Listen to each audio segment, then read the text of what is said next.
এটা খুবই সত্য কথা। ঢাকার বাইরের অবশ্যই একটা খুব বড় এলাকাতে প্রচুর লোডশেডিং হচ্ছে, প্রচুর বিদ্যুৎ সংকটে মানুষ ভুগছেন এবং এই তীব্র গরমের মধ্যে বিদ্যুৎ সংকট মানুষের জীবনে খুব বড় বাজে পরিস্থিতি তৈরি করেছে। আনডাউটেডলি সংকটটা কি হয়েছে আমি সেদিনও বলেছিলাম, আর একটু ডিটেইলে যাব, কিন্তু অ্যাকিউট সংকটটা হচ্ছে আমরা প্রাথমিকভাবে যদি বলি আমরা আমাদের প্রয়োজনীয় অ্যামাউন্টের গ্যাস বহুদিন থেকেই দিতে পারিনি। আমাদের যে রিকোয়ার্ড অ্যামাউন্ট আছে তার কাছাকাছি, আমি ভুল না করলে ৩,৮০০ মিলিয়ন যে ঘনফুট গ্যাস প্রতিদিন, সেটা আমরা পারি না, এটার কাছাকাছিও ছিল না।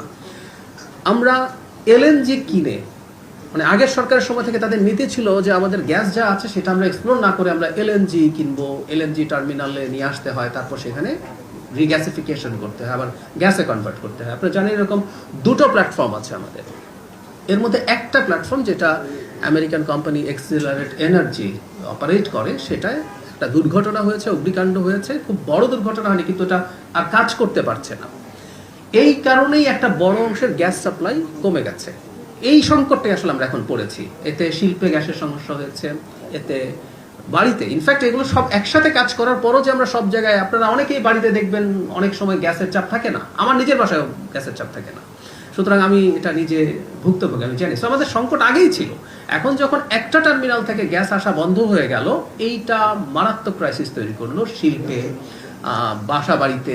সিএনজি পাম্পগুলোতে আমরা দেখবো, যেগুলো আমাদের চোখে পড়ে প্রচুর, সিএনজি স্কুটারের লম্বা লাইন হচ্ছে, গাড়ির লাইন হচ্ছে, এই সংকট হয়েছে।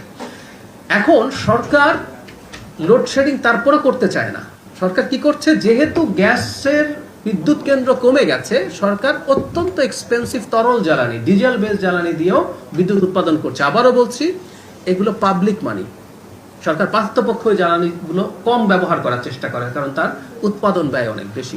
কিন্তু এই সংকটের কারণে সেটাও করছে, কিন্তু তারপরে লোডশেডিং হচ্ছে। কারণটা হচ্ছে এই, যখন গ্যাস কমে যায়, খেয়াল করুন, আমরা বাসা বাড়িতে অনেকে ইলেকট্রিক চুলা ব্যবহার করা শুরু করেছি। একই সাথে যেসব শিল্পে ক্যাপটিভ বিদ্যুৎ কেন্দ্র ছিল, মানে তারা সরকার থেকে গ্যাস নিয়ে বিদ্যুৎ উৎপাদন করে নিজে চলতো, তাদের যেহেতু গ্যাসের সংকট হলো, তারা এখন আমাদের গ্রিডের যে বিদ্যুৎ সেটা ব্যবহার করা শুরু করেছে। ফলে গ্যাসের সংকটের কারণে বিদ্যুতের চাহিদাও অনেক বেড়ে গেছে, যেটা আমরা এখন তরল জ্বালানি ভিত্তিক বিদ্যুৎ কেন্দ্র দিয়ে করেও পুরোপুরি সামলে আনা যাচ্ছে না।